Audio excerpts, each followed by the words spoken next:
Hello friends, Radhe Radhe. कैसे हैं आप सब। आज मैं आपको बताऊंगी घर में पैसा आता है लेकिन टिकता नहीं तो क्या उपाय करने चाहिए। आपकी मदद घर में कितना भी पैसा है लेकिन टिकता ही नहीं है। आप धन घर में आता है लेकिन उसको खर्च करने होने में समय नहीं लगता। हर एक किसी का ये तो लगातार मेहनत के बाद भी अगर भविष्य के लिए पैसा इकट्ठा ना हो तो मानसिक परेशानी तनाव होने लगता है। लेकिन ज्योतिष शास्त्र में कुछ ऐसे उपाय हैं जिनके करने से आपको अपनी ज़्यादातर समाधान मिल सकता है। लाख मेहनत के बाद भी काम सफल नहीं हो रहा या फिर घर में पैसा नहीं टिक रहा तो आप हमेशा उपाय करें, आपकी समस्या दूर होगी। तो जानते हैं। तो friends, subscribe my channel Twinkle Buddhraja. आगे वीडियो कंटिन्यू करती हूँ। एक बात मैं बता देती हूँ, कोई भी उपाय हो ना तब सबसे छुपा के करो, किसी को बिना बताए करो। और तीसरा, जब तक खुद सफल ना हो जाओ फिर बताओ दूसरे को। ईशान कोण को हमेशा साफ रखें। ज्योतिष शास्त्र के अनुसार घर का ईशान कोण बहुत ही पवित्र स्थान होता है, इसलिए यहाँ पूजा घर बनाने की सलाह दी जाती है। तो ऐसे में भूल कर भी ईशान कोण को गंदा ना रखें। इस उपाय को करने से भी आपको बहुत फ़र्क दिखेगा। अगर काफ़ी कोशिश के बाद आर्थिक परेशानियां ख़त्म नहीं रही तो अपने घर की जो उत्तर पूर्व दिशा है किसी बर्तन में उत्तर पूर्व दिशा में किसी बर्तन में नमक रख दो। लेकिन समय समय पर आपको नमक बदलना है। हफ्ते बाद बदलो, 15 दिन बाद बदलो, चेंज करना है। तो ये काम आप एक ज़रूर करके देखें। ये बात मैं इसलिए बता रही हूँ, हमें दूसरों की भी भलाई करनी है, अपनी भी करनी है, लेकिन पहले खुद। चैरिटी बिगिंस टू होम, मतलब पहले आप खुद अपने आप को खड़ा करें। झाड़ू को छुपा कर रखें। ज्योतिष शास्त्र के अनुसार घर की झाड़ू को लक्ष्मी का प्रतीक माना जाता है। ऐसे में घर की झाड़ू को हमेशा छुपा कर रखें। उसको धन या पूजा स्थल के पास रखना नहीं है, लेकिन कोई भी किसी को पता ही ना हो आपके घर का झाड़ू कहाँ है, सीधी सी बात है, ठीक है। दूसरा है, घर में रखे सुख शांति। ज्योतिष शास्त्र के अनुसार हर पूर्णिमा के दिन सुबह सबसे पहले पीपल को जल दे के लक्ष्मी मंत्र की एक माला का जाप कर ले। तो ऐसा करने से धीरे धीरे आर्थिक परेशानियां दूर होगी और सुख शांति की ओर आपका झुकाव आता रहेगा। ये उपाय टिकने लगेगा घर में पैसा। जिस डिब्बे में आप आटे को रखते हो ना, उसमें 5 तुलसी के पत्ते और 2 केसर के दाने रख दो। याद रखें कि शनिवार के दिन ही आटे को पिसवाएं और उसमें चना ज़रूर मिलवाएं। ऐसा करने से आपकी जो आर्थिक समस्या है, परेशानियां हैं, वो सारी दूर होंगी और घर में जो पैसा टिकने लगेगा। क्योंकि एक हाथ आता है, दूसरे हाथ ही चला जाता है पैसा। ये तो हम सब कर सकते हैं। चौथा मैं आपको बता रही हूँ कि भगवान मनोकामना पूर्ण करेंगे। आपको क्या करना है, आपको देसी कैलेंडर आपके पास होना चाहिए। लिख लो ये बातें। हर महीने की शुक्ल पक्ष की पड़वा से कागज़ का रुपया ले और उसके ऊपर लाल धागा बांधकर नोट को राधा कृष्ण की मूर्ति या तस्वीर के पीछे छिपा कर रख दे। इसके बाद भगवान से अपनी मनोकामना मांगे। ऐसा आप एक ही राशि के नोट को लगातार 41 दिन तक रखते रहें और मनोकामना मांगे। ध्यान रखें कि इसमें एक भी दिन की भूल ना हो।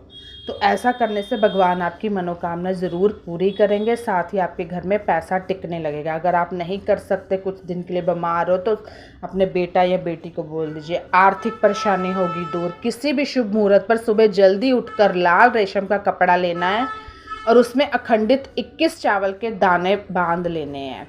इसके बाद लक्ष्मी माँ की पूजा करनी है और उसमें कपड़े में बंधे चावल भी रखने हैं। पूजा के बाद माँ से अपनी मनोकामना मांगनी है और चावल की पोटली को अपने पर्स या फिर तिजोरी में रख देना बिना किसी को बताए। और ऐसा करने से भी आपकी आर्थिक समस्या दूर होगी। चावल खंडित नहीं होने चाहिए, ठीक है, पूरे एक सीधा चावल टूटे ना हो। तिजोरी में स्थापित करनी है आपको शुभ यंत्र वास्तु के अनुसार, जैसे व्यापार वृद्धि यंत्र, महालक्ष्मी यंत्र, बीरसा यंत्र रखना है। इससे भी घर की तिजोरी आपकी कभी भी खाली नहीं रहेगी। तो इस दिशा में भी तिजोरी आपको घर के उत्तरी हिस्से में कुबेर का निवास माना जाता है, तो इसलिए तिजोरी रखने का कमरा भी उत्तर दिशा में होना चाहिए, श्रेष्ठ माना जाता है। इसके अलावा अगर आप अलमारी में धन रखते हैं तो उसके मध्य या ऊपरी में भाग में रखें, निचले हिस्से में नहीं रखना। तिजोरी में एक लॉकर होता है, लॉकर में ऊपरी भाग में रखें, या फिर अगर उस पर स्लैब नहीं लगी हुई है तो एक स्टैंड सा रख के ऊपरी भाग में रखें, ठीक है। दूसरा मैं बताऊंगी कि घर में दक्षिणवर्ती शंख रखें। अगर आप धन संबंधी समस्या से परेशान हैं तो पूजा घर में दक्षिणावर्ती शंख रखें। साथ ही नियमित पूजा करने के दौरान शंख बजाएं। ऐसा करने से भी घर में माँ लक्ष्मी का वास होता है और धन संबंधित परेशानियां जो है वो दूर होती हैं। तो ज़रूर ये छोटे छोटे उपाय जितने हो सकते हैं आपको करने, लेकिन जो मत्स्य पूर्णिमा एकादशियाँ आती हैं ना, इनके उपाय ज़्यादा कारगर होते हैं। घर में अगर पानी दक्षिण दिशा की तरफ बहता है तो हमेशा पैसे की किल्लत रहेगी। ऐसे लोगों के काम बनते बनते बिगड़ जाएंगे, पैसा कभी नहीं टिकता। पानी नहीं बहाना ज़्यादा, पानी का बहाव उत्तर दिशा की तरफ होना चाहिए, इससे भी घर समृद्धि सम्मान में बढ़ोतरी होती है। लेकिन मैंने काफ़ी लोगों के घर देखा भी है, तो हम सोचते थे यार इनके तो बाथरूम में पानी साफ़ ही रहता है, सूखा ही रहता है, तो वो ज़रूरी होता है।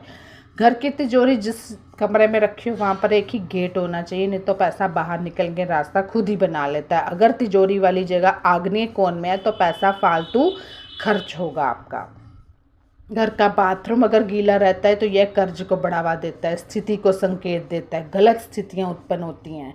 इसलिए बाथरूम की साफ़ सफाई का भी ध्यान रखना है, उसे कभी गीला नहीं रहने देना है। बाथरूम गीला रहने से बीमारियां आती हैं, बीमारियों पे ही तो हमारे पैसे लगते हैं। जितना खर्चा, दवाई चाहे आधी फ्री ले लो, चाहे सरकारी से आधी पैसे वाली बोल देते हैं हमारे पास नहीं है। घर की उत्तर दिशा में कूड़ा कचरा नहीं रखना है, उसे कुबेर की दिशा मानी जाती है। यहाँ कचरा रखने से पैसों का भी नुकसान होता है। इंसान कितना भी कमा ले, पैसा कभी रुकता ही नहीं है। गैस चूल्हे पर खाली बर्तन नहीं कभी रखना है। जिस घर की किचन में गैस पर हमेशा खाली बर्तन चढ़ा रहता है वहाँ इनकम सोर्स ख़त्म होने लगते हैं, तो इस बात को नज़रअंदाज ना करें। तो कैसी लगी मेरी वीडियो मुझे ज़रूर बताइएगा। Bye bye, take care, have a nice day.